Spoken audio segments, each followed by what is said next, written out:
السلام عليكم ورحمة الله وبركاته.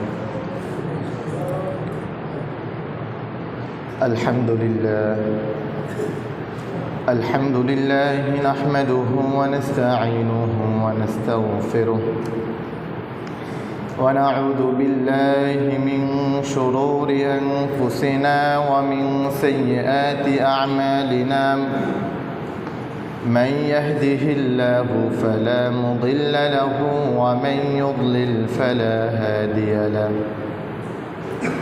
وأشهد أن لا إله إلا الله وحده لا شريك له.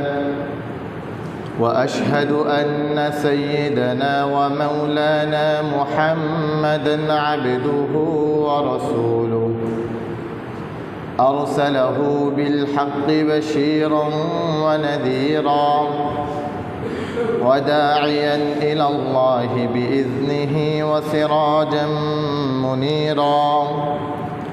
فقد قال الله تعالى في كلامه المجيد وفي فرقانه الحميد: أعوذ بالله من الشيطان الرجيم.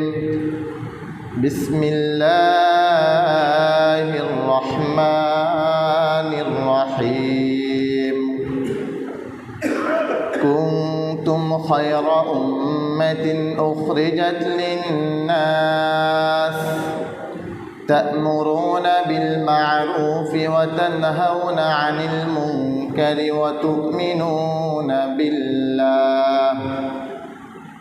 صدق الله المولانا العظيم وصدق رسوله النبي الكريم ونحن على ذلك من الشاهدين والشاكرين والحمد لله رب العالمين. আমরা সকলে নামাজে যে দুরূদটা পড়ি ওই দুরূদটা পড়ে নিই। আল্লাহুম্মা সাল্লি আলা মুহাম্মাদিন ওয়া আলা আলি মুহাম্মাদ কামা সাল্লাইতা আলা ইব্রাহিম ওয়া আলা আলি ইব্রাহিম ইন্নাকা হামিদুম মাজিদ। আল্লাহুম্মা বারিক আলা মুহাম্মাদিন ওয়া আলা আলি মুহাম্মাদ كما باركت على إبراهيم وعلى آل إبراهيم إنك حميد مجيد. আল্লাহ রাব্বুল আলামিনের কাছে সিজদা অবনত চিত্তে শুকরিয়া আদায় করছি যে রব্বে কারীম আমাদেরকে অসংখ্য নাজ ও নিয়ামতের মধ্যে ডুবিয়ে রেখে অসংখ্য ইমানদার মুমিন আর মুসলমানদের মধ্য থেকে বাছাই করে সপ্তাহের শ্রেষ্ঠতম দিন জুমার দিনে তারই ঘর পৃথিবীর পবিত্রতম স্থান মসজিদে আসার বসার কোরআন ও হাদিসের কিছু কথা বলার ও শোনার মতো সুযোগ দান করেছেন। আমরা আমাদের মালিকের দরবারে মন প্রাণ উজাড় করে দিয়ে কালিমাতুশ শুকর আদায় করে নিচ্ছি। সকলেই বলি আলহামদুলিল্লাহ। দুরুদ ও রহমত বর্ষিত হোক রহমাতাল লিল আলামিন হযরত মুহাম্মদ মুস্তাফা সাল্লাল্লাহু আলাইহি ওয়াসাল্লামের প্রতি। আল্লাহুম্মা সাল্লি আলাইহি আল্লাহুম্মা বারিক আলাইহি। প্রিয় মুসল্লিয়ান ইকরাম, আজকের জুমার সংক্ষিপ্ত সময়ে আমরা মৌলিকভাবে সৎ কাজের আদেশ এবং অসৎ কাজের নিষেধ এবং বর্তমান প্রেক্ষাপটকে সামনে রেখে কিছু কথা বলার ও শোনার চেষ্টা করব। ওয়ামা তৌফিকি ইল্লা বিল্লাহ আলাইহি তাওয়াক্কালতু ওয়া ইলাইহি উনীব। প্রিয় ভাইয়েরা, আমাদের বিষয় বললাম সৎ কাজের আদেশ আর অসৎ কাজের নিষেধ। সৎ কাজের আদেশ এবং অসৎ কাজের নিষেধ কতটা গুরুত্বপূর্ণ, ভালো কাজের আদেশ আর মন্দ কাজের নিষেধ কতটা গুরুত্বপূর্ণ, আল্লাহ রাব্বুল ইজ্জাত ওয়াল জালাল কোরআনুল কারীমে বলেন: ওয়ালতাকুম মিনকুম উম্মাতুন ইয়াদউনা ইলাল খায়রি ওয়া ইয়া'মুরুনা বিল মা'রুফি ওয়া ইয়ানহাউনা আনিল মুনকার ওয়া উলাইকা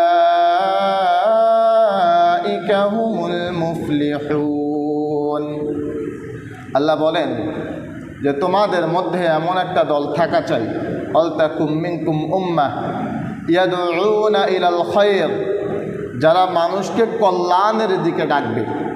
কিসের দিকে ডাকবে ভাই? কল্যাণের দিকে। ওয়া ইয়া'মুরুনা বিল মা'রুফ, এবং সৎ কাজের আদেশ করবে। কোন কাজের আদেশ করবে?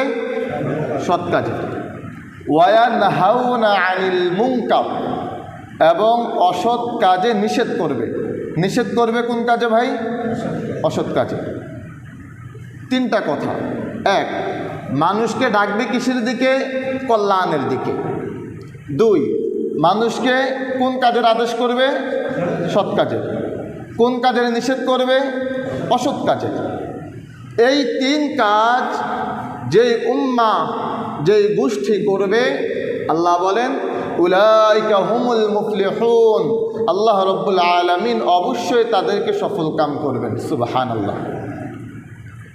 প্রিয় ভাইয়েরা, সৎ কাজের আদেশ আর অসৎ কাজের নিষেধ সম্পর্কে ইমাম গাজ্জালী রাহিমাহুল্লাহ তিনি বর্ণনা করছেন যে আল্লাহ রাসূল সাল্লাল্লাহু আলাইহি ওয়াসাল্লামের প্রখ্যাত সাহাবী হুযায়ফা রাদিয়াল্লাহু তাআলা আনহু, তাকে প্রশ্ন করা হলো আন মাইয়িতিল আহইয়া, জীবিত মানুষ কিন্তু মৃত, ওই মানুষ কোন মানুষ?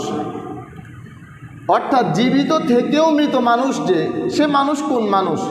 আল্লাহ রাসূলের সাহাবীকে জিজ্ঞাসা করা হচ্ছে যে এমন কি কোনো মানুষ আছে যে মানুষ যদিও আমরা দেখি জীবিত কিন্তু আসলে সে মৃত? হুযায়ফা রাদিয়াল্লাহু তাআলা আনহু তিনি বলেন ফাকাল আল্লাযী, সে মানুষ হলো কোন মানুষ?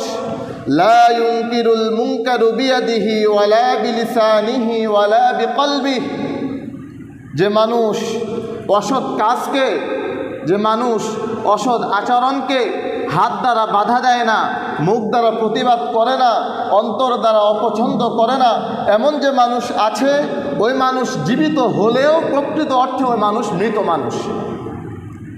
তার মানে হলো আমাদের সমাজে, আমাদের পরিবারে, আমাদের এলাকায়, আমাদের রাষ্ট্রে যদি অসৎ কোনো কাজ সংগঠিত হয় আর আমরা যদি হাত দ্বারা, মুখ দ্বারা এবং আমাদের অন্তরের পরিকল্পনা দ্বারা প্রতিবাদ না করি, হুযায়ফা রাদিয়াল্লাহু তাআলা আনহু তিনি বলেন প্রকৃত অর্থে আমরা জীবিত হলেও আমরা মৃত। তার মানে বোঝানো হচ্ছে অসৎ কাজ যদি হয় তাহলে প্রথমত হাত দ্বারা প্রতিহত করতে হবে, এরপরে মুখ দ্বারা করতে হবে। তা যদি না হয় অন্তর দ্বারা, ঘৃণা নয়, অন্তর দ্বারা পরিকল্পনা করতে হবে যে কিভাবে এই অসৎ কাজকে সমাজ থেকে, রাষ্ট্র থেকে নির্মূল করা যায়। পরিকল্পনা। ফালইউগাইয়িরহু, পরিবর্তন করার চিন্তা করতে হবে। শুধুমাত্র ঘৃণা করেই থেমে থাকলে হবে না, পরিকল্পনা চালিয়ে যেতে হবে। প্রিয় ভাইয়েরা, তো সৎ কাজের আদেশ, অসৎ কাজের নিষেধ কত গুরুত্বপূর্ণ। যদি কোনো বান্দা, যদি কোনো উম্মত, যদি কোনো মানুষ সৎ কাজের আদেশ এবং অসৎ কাজের নিষেধ থেকে নিজেকে বিরত রাখে তাহলে সে জীবিত হয়েও মৃত। এই উম্মতের শ্রেষ্ঠত্ব কেন? এই আমরা যারা আছি আমাদের শ্রেষ্ঠত্ব কেন? আমরা মর্যাদাবান কেন? আমরা মর্যাদাবান হলাম তিন কারণে। মর্যাদাবান কয় কারণে ভাই? তিন কারণে।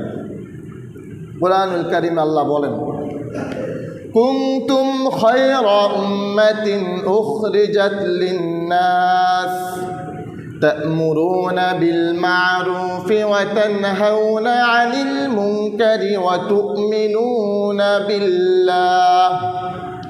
আল্লাহ বলেন কুনতুম খায়রা উম্মাহ, তোমরা হলে সর্বশ্রেষ্ঠ জাতি। কেমন জাতি ভাই? সবাই বলেন কেমন জাতি? সর্বশ্রেষ্ঠ জাতি। উখরিজাত লিন-নাস, মানুষদের মধ্য থেকে তোমাদেরকে বের করা হয়েছে, বাছাই করা হয়েছে। আর তোমাদের কাজ কি? শ্রেষ্ঠত্ব হবে কখন? তা'মুরুনা বিল মা'রুফ, যখন তোমরা সৎ কাজের আদেশ করবে। শ্রেষ্ঠ হবে কখন? সৎ কাজের আদেশ করবে যখন, ওয়া তানহাউনা আনিল মুনকার, এবং যখন তোমরা অসৎ কাজে বাধা প্রদান করবে, ওয়া তুমিনুনা বিল্লাহ, এবং তোমরা আল্লাহর প্রতি ঈমান আনবে। এই হলো 3 কাজ: সৎ কাজের আদেশ, অসৎ কাজের নিষেধ, ঈমান কার প্রতি? আল্লাহর প্রতি।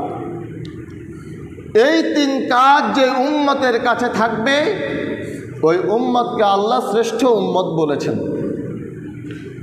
তাহলে সৎ কাজের আদেশ করতে হবে, অসৎ কাজের নিষেধ করতে হবে।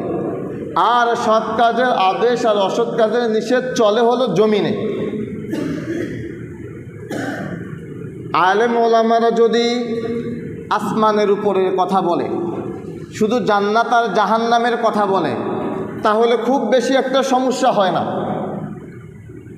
কান্নাকাটির আলোচনাও হয়, ভয়ভীতির আলোচনাও হয়, ওটা খুব নিরাপদ আলোচনা।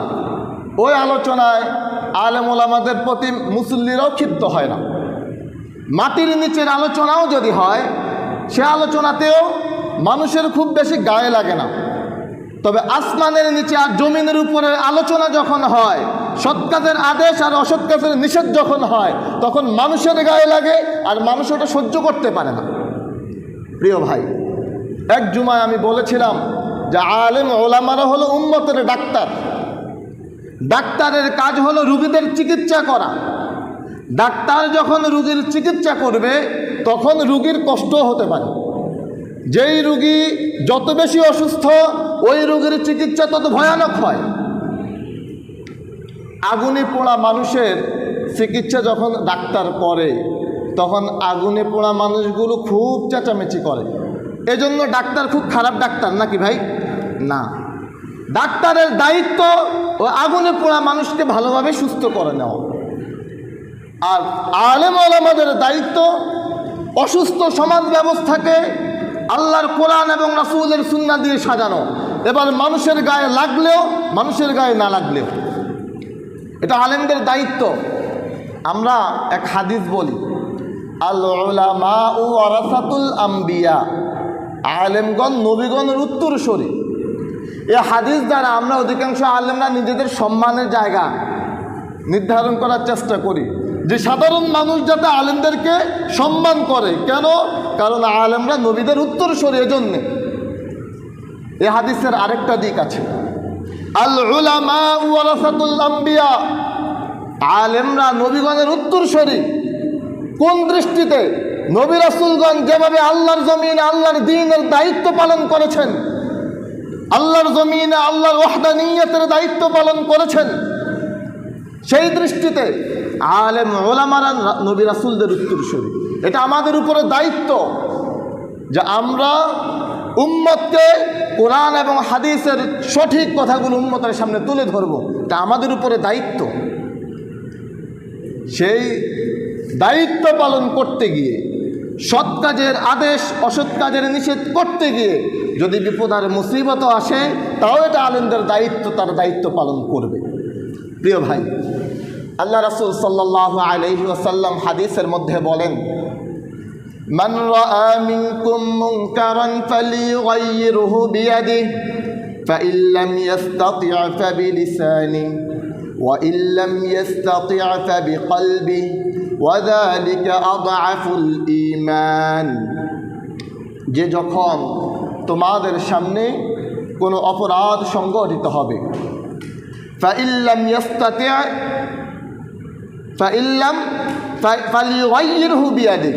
তখন প্রথমে হাত দ্বারা প্রতিহত করবে। প্রথমে কি দ্বারা প্রতিহত করবে?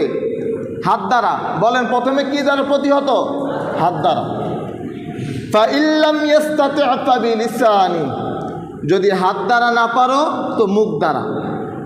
ওয়া ইল্লাম ইস্তাতি' ফাবিকলবি, যদি মুখ দ্বারাও না পারো তাহলে অন্তর দ্বারা পরিবর্তন করার পরিকল্পনা করবে। আর যে হাতে পারবে না, মুখে পারবে না, অন্তরে পরিকল্পনা করবে, তার ব্যাপারে রাসূল বলেন ওয়াযালিকা আযআফুল ঈমান, অন্তরের পরিকল্পনা ঈমানের সর্বনিম্ন স্তর। তো ভাই, আমরা তো আমাদের ইমানের সর্বনিম্ন স্তরে থাকতে চাই না। আমাদের উচিত ইমানের সর্বোচ্চ স্তরে থাকা। সর্বোচ্চ স্তর কোনটা? হাত দ্বারা প্রতিহত করা। সর্বোচ্চ স্তর কোনটা? মুখ দ্বারা প্রতিহত করা। প্রিয় ভাইয়েরা, সৎ কাজের আদেশ এবং অসৎ কাজের নিষেধ হয় তিনভাবে। আল উমারাউ বিল ইয়াদি ওয়াল উলামাউ বিল লিসান ওয়াল আওয়ামু বিল আমালি। আল উমারাউ বিল ইয়াদি, শাসক গোষ্ঠী সৎ কাজের আদেশ এবং অসৎ কাজের নিষেধ করবে হাত দ্বারা। হাত দ্বারা দায়িত্ব পালন করা হলো শাসক গোষ্ঠীর। তারা অসৎ কাজকে প্রতিহত করবে হাত দ্বারা, আইনের মাধ্যমে। ওয়াল উলামাউ বিল লিসান, আলেম এবং ওলামারা তারা তাদের জবান দিয়ে বলবে। আলেম ওলামারা মুখ দ্বারা প্রতিহত করবে, আর শাসক গোষ্ঠী হাত দ্বারা প্রতিহত করবে। ওয়াল আওয়ামু বিল আমালি, এবং সাধারণ মানুষ যারা আছে তারা সৎ কাজের আদেশ এবং অসৎ কাজের নিষেধ পালন করবে হলে তাদের আমল দ্বারা। এই তিনভাবে, শাসক গোষ্ঠী হাত দ্বারা, আলেম ওলামারা জবান দ্বারা, আর সাধারণ মানুষেরা তারা তাদের কর্মের মাধ্যমে সৎ কাজের আদেশ এবং অসৎ কাজের নিষেধ।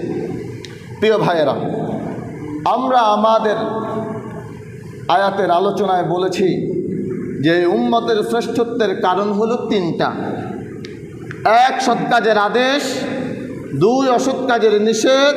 তিন, আল্লাহর প্রতি ঈমান। ঈমান আনতে হবে কার প্রতি? সবাই বলেন, ঈমান আনতে হবে কার প্রতি? আল্লাহর প্রতি। তুমিনুনা বিল্লাহ, ঈমান কি? ঈমান হলো আল ঈমানু হুয়া তাসদীকু বিল জিনান, অন্তরে বিশ্বাস করা। ওয়াল ইকরারু বিল লিসান, মুখে স্বীকারোক্তি দেওয়া। ওয়াল আমালু বিল আরকান, এবং কর্মে বাস্তবায়ন করা। ঈমান হয় তিনভাবে। ঈমান কয়ভাবে? তিনভাবে। অন্তরে বিশ্বাস। অন্তরে কি? সবাই বলেন, অন্তরে কি? জবানে স্বীকারোক্তি, জবানে কর্মে বাস্তবায়ন, কর্মে। এবার আমি তিনটা বলে আপনারা পরে অংশ বলেন। অন্তরে কি? জবানে স্বীকারোক্তি, কর্মে বাস্তবায়ন। এই তিন জিনিসের নাম হলো ঈমান। জবানে কি স্বীকারোক্তি দিবে? লা ইলাহা ইল্লাল্লাহ। সবাই বলেন লা ইলাহা ইল্লাল্লাহ। আল্লাহ রাসূল বলেন, জাদ্দিদু ঈমানাকুম, তোমরা তোমাদের ঈমানকে নবায়ন করো। সাহাবায়ে আজমাইন বললেন, কাইফা নুজাদ্দিদু ঈমানানা? আল্লাহ রাসূল, আমরা কিভাবে আমাদের ঈমানকে নবায়ন করতে পারি? আল্লাহ রাসূল বললেন, ফাআকসিরু লা ইলাহা ইল্লাল্লাহ, লা ইলাহা ইল্লাল্লাহ, লা ইলাহা ইল্লাল্লাহ, লা ইলাহা ইল্লাল্লাহ। মুখে বেশি বেশি পড়ো, লা ইলাহা ইল্লাল্লাহ। এক কালিমা। আল্লাহ ছাড়া কোনো ইলাহ নাই, আল্লাহ ছাড়া কোনো মাবুদ নাই, আল্লাহ ছাড়া ইবাদতের হকদার কেউ নাই। এক কালিমা, লা ইলাহা ইল্লাল্লাহ। এই কালিমা ছাড়া কেউ জান্নাতেও প্রবেশ করতে পারবে না। মান ক্বালা লা ইলাহা ইল্লাল্লাহ দাখালাল জান্নাহ, যে ব্যক্তি লা ইলাহা ইল্লাল্লাহ পড়লো সে অবশ্যই জান্নাতে প্রবেশ করলো। সুবহানাল্লাহ। লা ইলাহা ইল্লাল্লাহ ছাড়া জান্নাতে প্রবেশ করা যাবে না। এক কালিমা, লা ইলাহা ইল্লাল্লাহ, লা ইলাহা ইল্লাল্লাহ। এই কালিমার জন্যই ওয়ালি আজলি হাদিহিল কালিমা খুলিকাতিল খালায়েক, ওয়ালি আজলি হাদিহিল কালিমা উনজিলাতিল কুতুব, ওয়ালি আজলি হাদিহিল কালিমা উরসিলাতির রুসুল। শুধুমাত্র এক কালিমা, লা ইলাহা ইল্লাল্লাহ, এক কালিমাকে এই জমিনে প্রতিষ্ঠা করার জন্যে আল্লাহ সমগ্র সৃষ্টিকে সৃষ্টি করেছেন। এক কালিমার জন্যই আল্লাহ আমাদেরকে সৃষ্টি করেছেন। ওয়ালি আজলি হাদিহিল কালিমা উনজিলাতিল কুতুব, শুধুমাত্র একটা কালিমার জন্যে আল্লাহ অসংখ্য আসমানি কিতাব এই জমিনে নাজিল করেছেন। ওয়ালি আজলি হাদিহিল কালিমা উরসিলাতির রসুল, এক কালিমার দাওয়াত দেওয়ার জন্যে, এই জমিনে এই কালিমাকে প্রতিষ্ঠা করার জন্যে আল্লাহ রাব্বুল আলামিন অসংখ্য নবী রাসূলকে পাঠাইছেন। সকল নবী রাসূলের মূল দাওয়াত ছিল লা ইলাহা ইল্লাল্লাহ, লা ইলাহা ইল্লাল্লাহ, লা ইলাহা ইল্লাল্লাহ। সকল নবী রাসূলের দাওয়াত এটাই ছিল, লা ইলাহা ইল্লাল্লাহ। লাকাদ আরসালনা নূহান ইলা কওমি ফাকাল ইয়া কওমি ইবুদুল্লাহ মা লাকুম মিন ইলাহিন গায়রু। নূহ আলাইহিস সালাতু ওয়াস সালাম তার জাতিকে বললেন, ইবাদত করো একমাত্র কার? আল্লাহর। ইবাদত করতে হবে কার? আল্লাহ। এবং বললেন যে আল্লাহ ছাড়া কোনো ইলাহ নাই। কোনো নবী রাসূল তাদের উম্মতকে নিজের ইবাদত করতে বলেন নাই। প্রত্যেক নবী রাসূল উম্মতের সাথে আল্লাহর সংযুক্তি করাইছেন, যে আল্লাহর ইবাদত করো, মালিকের গোলামি করো, তিনি ছাড়া কোনো ইলাহ নাই। ওয়া ইলা আদিন আখাহুম হুদা, হুদ আলাইহিস সালাতু ওয়াস সালাম তার জাতিকে বললেন, ক্বালা ইয়া কওমি ইবুদুল্লাহ মা লাকুম মিন ইলাহিন গায়রু, আল্লাহর ইবাদত করো, তিনি ছাড়া কোনো ইলাহ নাই। ওয়া ইলা সামুদ আখাহুম সালিহা, সালিহ আলাইহিস সালাতু ওয়াস সালাম তার জাতিকে বললেন, ক্বালা ইয়া কওমি ইবুদুল্লাহ, আল্লাহর ইবাদত করো, মা লাকুম মিন ইলাহিন গায়রু, তিনি ছাড়া কোনো ইলাহ নাই। প্রিয় ভাইয়েরা, এভাবে করে প্রত্যেক নবী রাসূল আল্লাহর সাথে বান্দার কানেকশন করার জন্যে যেই শব্দটাকে জুড়ে দিয়েছেন, সেই শব্দটা হলো কি? লা ইলাহা ইল্লাল্লাহ, লা ইলাহা ইল্লাল্লাহ। এটা হলো একাত্মবাদের কালিমা। এটা কিসের কালিমা? আবার বলেন, কিসের কালিমা? একাত্মবাদের কালিমা। শব্দটাই বলেন, কিসের কালিমা? একাত্মবাদের কালিমা। আমাদের আল্লাহ কয়জন? আমাদের রব কয়জন? আমাদের ইলাহ কয়জন? একজন। তিনি কে? আল্লাহ। আল্লাহর ভাষায় তিনি হলেন আহাদ। আল্লাহর ভাষায় তিনি কি? আহাদ। কুল হুয়াল্লাহু আহাদ আল্লাহুস সামাদ লাম ইয়ালিদ ওয়া লাম ইউলাদ ওয়া লাম ইয়াকুল লাহু কুফুয়ান আহাদ। আল্লাহর ভাষায় তিনি কি? আহাদ। কুল হুয়াল্লাহু আহাদ, তিনি আমাদের আল্লাহ, তিনি এক। আল্লাহুস সামাদ, তিনি অমুখাপেক্ষী। লাম ইয়ালিদ, তিনার কোনো সন্তান সন্ততি নাই।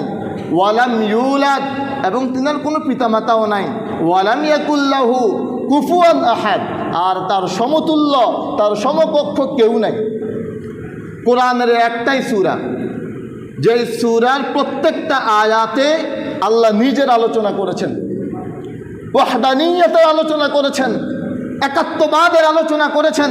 কোরআনের আর কোনো সূরায় শুধুমাত্র আল্লাহর আলোচনা নাই। কোরআনের অন্য প্রত্যেকটা সূরায় আল্লাহর আলোচনাও আছে, সূরা বাকারার গরুর আলোচনাও আছে, জান্নাতের আলোচনাও আছে, জাহান্নামের আলোচনাও আছে, অনেক আলোচনা আছে। সূরা আলে ইমরানের পরিবার আলোচনা আছে, ঈসা আলাইহিস সালাতু ওয়াস সালামের আলোচনা আছে, মারিয়াম আলাইহিস সালাতু ওয়াস সালামের আলোচনা আছে, আল্লাহর ওয়াহদানিয়তের আলোচনাও আছে, অনেক আলোচনা আছে। শুধুমাত্র কোরআনের একটাই সূরা, যেই সূরার প্রত্যেকটা আয়াত শুধু আল্লাহর আলোচনা। কোরআনের আরেকটা সূরা, সূরাতুল কাউসার, ওই সূরা শুধুমাত্র রাসূলের আলোচনা, আর কারো আলোচনা ওই সূরায় নাই।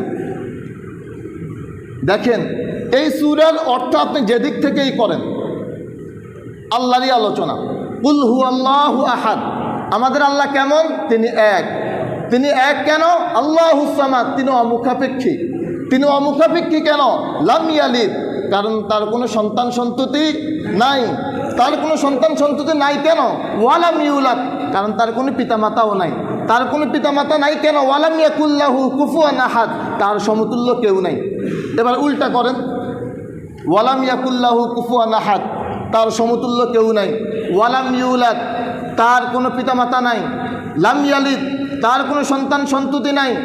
আল্লাহুস সামাদ, তিনি অমুখাপেক্ষী। কুল হুয়াল্লাহু আহাদ, তিনি আল্লাহ এক। এই সূরা আপনি যেদিক থেকে যেভাবেই নেবেন, কার আলোচনা? আল্লাহর আলোচনা। আলোচনা কার? শুধু আল্লাহর আলোচনা, আল্লাহর একাত্মবাদের আলোচনা। তিনি আল্লাহ এক, একক, সে একাত্মবাদের আলোচনা। আল্লাহ কিসের উপরে একাত্মবাদ? আল্লাহ কিসের উপরে একক? আল্লাহ তার সমগ্র সৃষ্টিকুলের উপরে একক।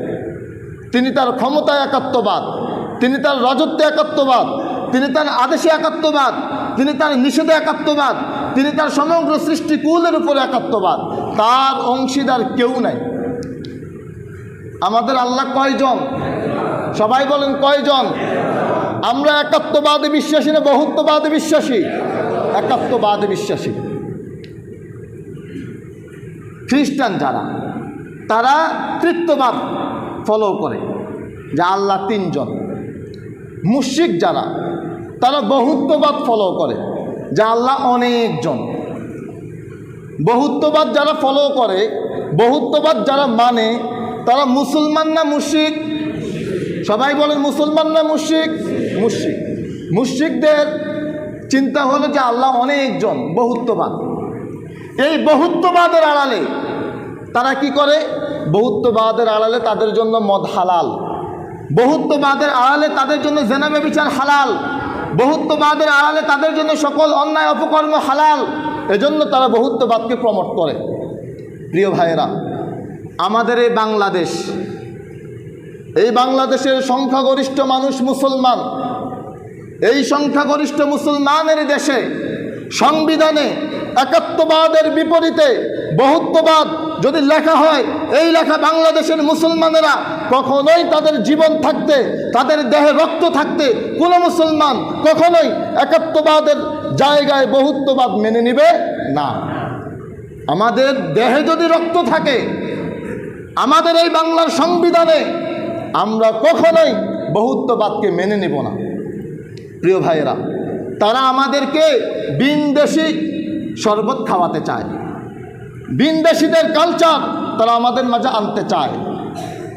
তারা নারী সংস্কার কমিশনের নামে পতিতাদেরকে যৌনকর্মীর স্বীকৃতি দিতে চায়। নাউজুবিল্লাহ। ওই যে বহুত্ববাদ, বহুত্ববাদের আড়ালেই নারীদেরকে যৌনকর্মীর স্বীকৃতি দেওয়া হয়। প্রিয় ভাইয়েরা, আমরা মাঝে মাঝে বলি যে মানুষের যদি মাথা খারাপ হয় তাহলে মানুষ পাগল হয়। মানুষের মাথা খারাপ হলে মানুষ কি হয়? পাগল হয়। আর পাগলের যদি মাথা খারাপ হয় তখন ওই পাগলগুলোই পতিতাদেরকে যৌনকর্মীর স্বীকৃতি চায়।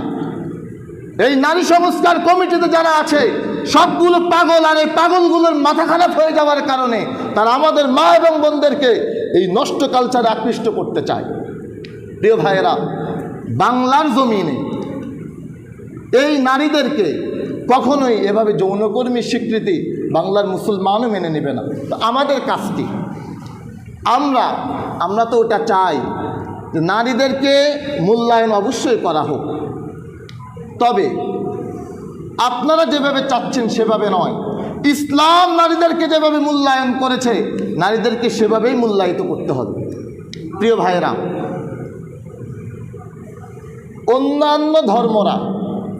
অন্যান্য ধর্মে নারীর মর্যাদা কেমন, ওটা যদি আপনারা কখনো পড়েন দেখতে পাবেন যে অন্য সকল ধর্মের চাইতে নারীর মর্যাদা ইসলাম ধর্মে সবচাইতে বেশি দেওয়া হয়েছে। অন্যান্য ধর্মে নারীকে শয়তান বলা হয়, অন্যান্য ধর্মে নারীকে আযাবের কারণ মনে করা হয়, অন্যান্য ধর্মে নারীকে অভিশপ্ত মনে করা হয়, আর শুধুমাত্র ইসলাম ধর্মে নারীকে নিয়ামত মনে করা হয়। রাসূল বলেছেন, যে ঘরের প্রথম সন্তান কন্যা সন্তান হয় ওই ঘরে যেন আল্লাহর নিয়ামত আসে। ইসলাম নারীকে মর্যাদা দিয়েছে, ইসলাম নারীকে সম্মানের আসনে বসিয়েছে। ইসলাম পূর্ব যুগে নারীরা ছিল নির্যাতিত আর নিপীড়িত, লাঞ্ছিত আর অবহেলিত। কতটা নির্যাতিত আর নিপীড়িত ছিল এই ঘটনা আমি আরও একবারও শুনাইছি কিনা আপনাদেরকে, যে দাহিয়াতুল কলবি নামের একজন সাহাবী, তিনি রাসূলের দরবারে আসলেন, এসে বললেন, ইয়া রাসূল আল্লাহ, আমার জীবনে খুব জঘন্য একটা পাপ আছে, আল্লাহকে আমার ওই পাপটা মাফ করে দেবেন? আল্লাহ রাসূল বললেন, কি এমন পাপ যেই পাপের কারণে তুমি এত পেরেশান? বললে, ইয়া রাসূলুল্লাহ, আমি খুব পাষাণ হৃদয়ের মানুষ ছিলাম। আমার যতগুলো কন্যা সন্তান হয়েছে আমি সবগুলো কন্যা সন্তানকে জীবন্ত দাফন করে দিয়েছি। ইয়া রাসূলুল্লাহ, আমি ব্যবসায়ী মানুষ, তো ব্যবসায় অনেক সময় ব্যবসার সফরে আমাকে লম্বা সময় বাহিরে থাকতে হয়। তা আমার একবারের সফর এমন ছিল যে আমার স্ত্রীর অন্তঃসত্ত্বা ছিল। ইয়া রাসূলুল্লাহ, আমার এই অন্তঃসত্ত্বা স্ত্রীকে রেখে আমি ব্যবসার সফরে চলে গেলাম। আমি যখন ব্যবসার সফর থেকে আসলাম, আসার পরে আমি আমার স্ত্রীকে জিজ্ঞাসা করলাম যে আমার সন্তান কোথায়? আমার স্ত্রী আমাকে বলল, তোমার সন্তানটা মৃত হয়েছে। আমি আর কোনো কথা বললাম না। এভাবে 8-9 বছর কেটে গেল। তা আমার একবারের সফর এমন ছিল যে নির্ধারিত সময়ের পূর্বেই আমি বাড়িতে চলে আসলাম। মনে করেন যে আসার কথা ছিল ডিসেম্বর মাসে, আমি অক্টোবর মাসে বাড়িতে চলে আসলাম। আসার পরে আমি দেখতে পেলাম আমার ঘরে 9 বছরের এক ফুটফুটে কন্যা সন্তান। আমি আমার স্ত্রীকে জিজ্ঞাসা করলাম, এটা কার মেয়ে? আমার স্ত্রী আমাকে বলল, প্রাণের স্বামী, ওই যে মেয়ের কথা আমি আপনাকে, যেই সন্তানের কথা আপনাকে বলেছিলাম যে আপনার সন্তানটা মৃত হয়েছে, এটা আমার ওই সন্তান। আমি আমার এই সন্তানকে অনেক কষ্টে লুকিয়ে লুকিয়ে লালন পালন করেছি।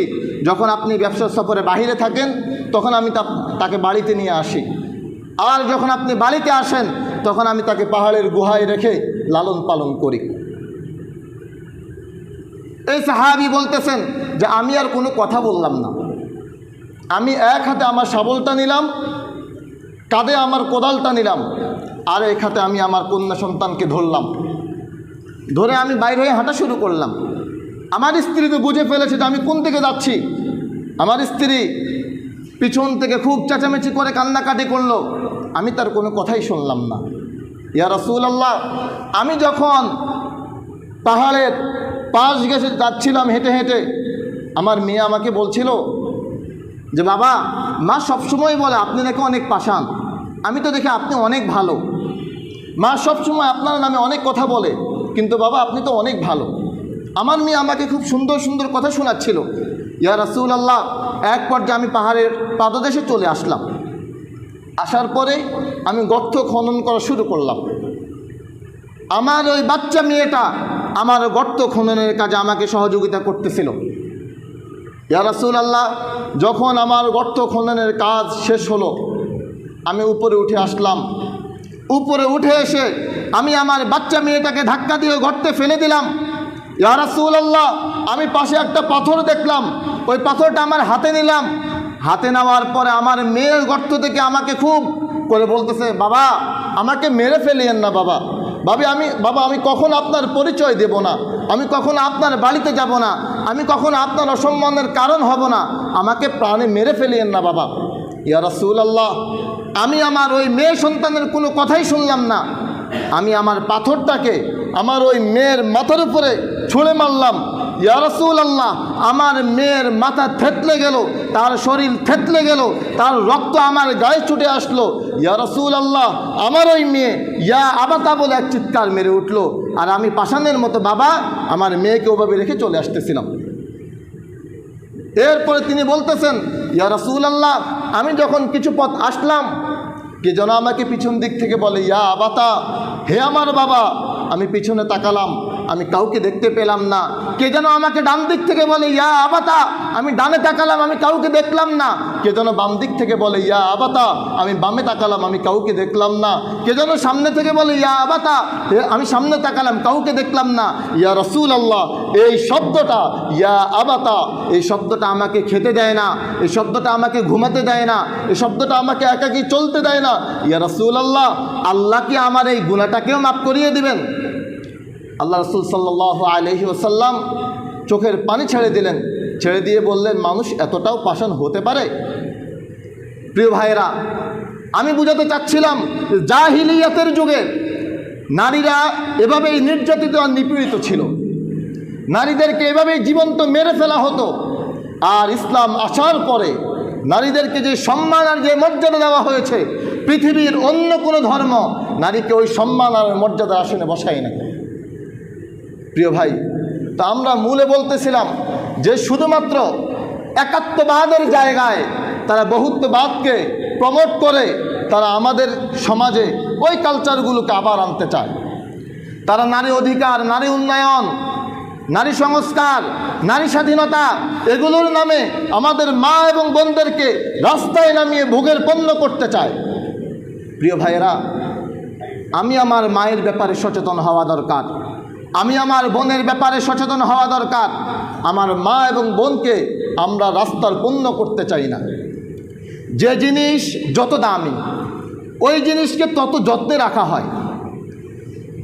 আপনার কাছে যদি মণিমুক্তা থাকে, আপনি ঘরের মধ্যে একটা গ্লাসকে যেভাবে রাখেন, একটা মগকে যেভাবে রাখেন, আপনি আপনার ওই মণিমুক্তা, ওই স্বর্ণ অলংকারকে ওভাবে রাখেন না। আপনি আপনার ওই মণিমুক্তাকে আলমারিতেও রাখেন না, ওটাকে একটা কৌটায় ঢুকান। কৌটায় ঢুকে আলমারির ওই নির্জন জায়গায় রাখার চেষ্টা করেন যেখানে অন্য কারো হাত যায় না। খুব গোপন জায়গায় রাখার চেষ্টা করেন। আমাদের মা এবং বোনেরা আমাদের কাছে ওই স্বর্ণ অলংকার, ওই মণিমুক্তার চাইতেও বেশি দামি। এজন্য আমরা আমাদের মা এবং বোনকে পর্দার সাথে এমন জায়গায় সেফে রাখার চেষ্টা করি যাতে করে ওই চক্ষুদের, ওই শকুনদের চোখ আমাদের মা এবং বোনদের দিকে না পড়ে। প্রিয় ভাইয়েরা, মুসলিম নারীর মর্যাদা অনেক, মুসলিম মায়ের মর্যাদা অনেক, মুসলিম বোনের মর্যাদা অনেক। আমার মা এবং বোনকে আমি রাস্তার ওই বেহায়া নারীদের মতো করে দিতে পারি না। নারী সংস্কার কমিশন যদি আপনাদের থাকতেই হয়, তাহলে মুসলিম দেশে নারী সংস্কার কমিশনে আপনাদের তো রাখা উচিত ছিল কোরআন এবং হাদিসে বিজ্ঞ প্রজ্ঞাপূর্ণ নারীদেরকে।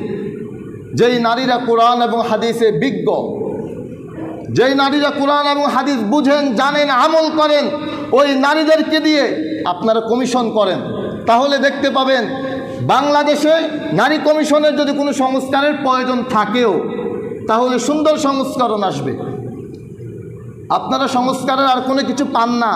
সংস্কারের পান হলে সমান অধিকার, সমান অধিকার, এগুলো লম্বা আলোচনা। ইসলাম নারীকে যে অধিকার দিয়েছে, সেই অধিকার নারীর জন্য ন্যায্য অধিকার, সে অধিকার নারীর জন্য কল্যাণকর অধিকার। এই জমিন কার ভাই? এই জমিন কার? আল্লাহ রাব্বুল আলামিন নারীর জন্য এই জমিনে যেই ভাগ দিয়েছেন, নারীর জন্য ওই ভাগটাই কল্যাণকর। এই জমিন আল্লাহ, এই জমিনের বন্টন আল্লাহ করবেন। আল্লাহ নারীর জন্য, পুরুষের জন্য যে বন্টন নীতি দিয়েছেন, ওই বন্টন নীতি শ্রেষ্ঠ নীতি, ওই বন্টন নীতি সবচাইতে মর্যাদাবান নীতি। আমাদের মুসলিম দেশে ওই নীতি বাহিরে গিয়ে ওই নীতিকে রহিত করে অন্য কোনো নীতি এই বাংলাদেশে ইনশাল্লাহ কায়েম হবে না। প্রিয় ভাইয়েরা, আমরা বলতে চাচ্ছিলাম যে আমাদের শ্রেষ্ঠত্বের মূল কারণ হলো তিনটা। এক, সৎ কাজের আদেশ। দুই, অসৎ কাজের নিষেধ। তিন, আমাদেরকে আল্লাহর প্রতি ঈমান আনতে হবে। আল্লাহর প্রতি একাত্মবাদের ঈমান আনতে হবে। দুর্ভাগ্যজনক হলেও সত্য, আমরা শুধুমাত্র লা ইলাহা ইল্লাল্লাহ মুখে পড়ি, কিন্তু এর মর্ম অর্থ আমরা বুঝি না। একটা গল্প এক জায়গায় আলোচনায় গিয়েছিলাম, ওখানে শুনলাম একজন বলতেছিলেন যে ধানমন্ডিতে খুব প্রভাবশালী একজন পরিবারের এক সন্তান, তার সন্তানকে আরবি শেখানোর জন্যে হুজুর ঠিক করা হলো যে সন্তানকে আরবি শেখানো হবে। তো হুজুর আসলেন, আসার পরে হুজুর চিন্তা করলেন যে আরবি যেহেতু শেখাবো, আগে তার কালিমাটা ঠিক করে দেই, ওকে আগে কালিমাটা ঠিকাই, সঠিকভাবে শেখাই। তো তিনি কালিমা শেখাচ্ছেন যে লা ইলাহা ইল্লাল্লাহ, এটা পড়ো, কিন্তু ওই বাচ্চা পড়ে না। প্রথম দিন হুজুর চিন্তা করলেন যে নতুন মানুষ, আমিও নতুন, সেও নতুন, এই জন্য হয়তো পড়তে চায় না। দ্বিতীয় দিন হুজুরও আসলেন, আবার চেষ্টা করলেন, যেহেতু সম্ভ্রান্ত পরিবার, নাস্তা পানিও খুব ভালোই দেওয়া হচ্ছে। দ্বিতীয় দিনও হুজুর খুব চেষ্টা করলেন, কিন্তু বাচ্চা কালিমা তৈবা পড়ে না, লা ইলাহা ইল্লাল্লাহ পড়ে না। তৃতীয় দিন এবার হুজুর চিন্তা করলেন যদি আজ যদি না পড়ে তাহলে ওর মাকে ডেকে বলে দেবো যে আমি আর পড়াবো না, আপনার বাচ্চা তো পড়ে না। তৃতীয় দিনও হুজুর গেলেন, বাচ্চাকে পড়াচ্ছে কিন্তু বাচ্চা পড়ে না। তো হুজুর ওই বাচ্চার মাকে ডাকলেন যে আপনার বাচ্চাকে তো আজ 3 দিন হলো, আমি চিন্তা করলাম যে আরবিটা শেখানোর আগে ওকে কালিমাটা একটু ঠিক করে দিই। ওকে কালিমা শেখাচ্ছি লা ইলাহা ইল্লাল্লাহ, তো পড়ে না। তখন বাচ্চার মা বাচ্চাকে জিজ্ঞাসা করতেছে যে বাবা তুমি পড়ো না কেন? দেখেন আমাদের কালিমার হালত কি। এ বাচ্চা কি বলে? বাচ্চা বলে মা জানো হুজুর আমারে কি শিখায়? বলে কি শিখায়? বলে হুজুর আমারে শিখায় কোন কালিমা, কোন শব্দ। আমাদের বাসা থেকে বের হলে ভিক্ষুক যে শব্দটা বলে ভিক্ষা খোঁজে, হুজুর আমার ওই ভিক্ষাটার শব্দ শিখায়। আমি কি ভিক্ষা করব? আমাদের ভিক্ষুকরা লা ইলাহা ইল্লাল্লাহ বলে ভিক্ষা করে না। আমাদের যারা ভোট চায় তারা লা ইলাহা ইল্লাল্লাহ বলে ভোট চায় না। এ বাচ্চা বলতেছে যে হুজুর আমার ভিক্ষুকের শব্দ শেখায়, তো আমি কি ভিক্ষা করব?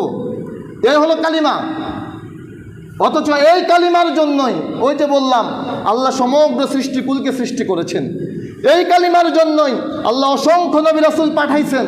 এই কালিমার জন্যই আল্লাহ অসংখ্য কিতাব নাজিল করেছেন। কোন কালিমা? লা ইলাহা ইল্লাল্লাহ। আর আমাদের ওই কালিমা আজ ভিক্ষুকের কালিমা, আমাদের ওই কালিমা নির্বাচনী কালিমা। অথচ এই কালিমা তো আমাদের দিলের কালিমা, এই কালিমা তো আমাদের কর্মের কালিমা।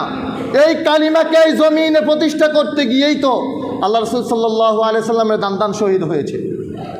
এই কালিমাকে এই জমিনে প্রতিষ্ঠা করার জন্যই তো বদর কায়েম হয়েছে। এই কালিমাকে এই জমিনে প্রতিষ্ঠা করার জন্য তো উহুদ কায়েম হয়েছে। এই কালিমাকে এই জমিনে প্রতিষ্ঠা করার জন্যই তো ইমামরা নির্যাতিত নিপীড়িত হয়েছেন। শুধুমাত্র এক কালিমা। আজ আমাদের ওই কালিমার বিরুদ্ধে তারা বহু কালিমা, তারা একাত্মবাদের বিরুদ্ধে বহুত্ববাদ প্রণয়ন করতে চায়। বাংলার জমিনে ওটা হবে না। কেন হবে না? কারণ এই কালিমার পিছনে আমার রাসূলের রক্ত আছে। তোমরা এই কালিমা এই জমিনে একাত্মবাদের বিরুদ্ধে গিয়ে বহুত্ববাদ করবা, এটা হবে না, ইনশাল্লাহ হবে না। প্রিয় ভাইরা, মুসলমানেরা আমরা হয়তো অনেক গুনাহ করি, অনেক অপরাধ করি, তবে আমরা আমাদের রবকে আমাদের জীবনের চাইতেও বেশি ভালোবাসি। আমরা আমাদের রাসূলকে আমাদের জীবনের চাইতেও বেশি ভালোবাসি। আমরা আমাদের কোরআনকে আমাদের জীবনের চাইতেও বেশি ভালোবাসি। আমরা হয়তো আমাদের কালিমার মর্ম অর্থ বুঝি না, তবে আমরা এই কালিমাকে আমাদের জীবনের চাইতেও বেশি ভালোবাসি। এই কালিমার বিরুদ্ধে গিয়ে বাংলার জমিনে কোনো কিছু যদি বাস্তবায়ন করতে চাও, অতীতের জালেমেরা যেভাবে নির্বাসিত হয়েছে তোমরা সেভাবে তোমাদের সেই পথ ধরতে হবে। প্রিয় ভাই, তো আমরা বলছিলাম যে আমাদের শ্রেষ্ঠত্বের মূল কাজ হলো 3টা। 1, সৎ কাজের আদেশ, অসৎ কাজের নিষেধ এবং আল্লাহর প্রতি ঈমান। আল্লাহর প্রতি ঈমানের আমরা লম্বা আলোচনা করেছি। আর সৎ কাজের আদেশ আর অসৎ কাজের নিষেধ সম্পর্কে আমরা বলেছি। সৎ কাজের আদেশ এবং অসৎ কাজের নিষেধ করে কারা? ওই যে মুমিন যারা। আল মুমিনুনা ওয়াল মুমিনাতু বা'দুহুম আউলিয়াউ বা'দ ইয়া'মুরুনা বিল মা'রুফ ওয়া ইয়ানহাউনা আনিল মুনকার। আল্লাহ বলেন যে মুমিনরা পরস্পরের বন্ধু। মুমিনরা পরস্পরের কি? বন্ধু।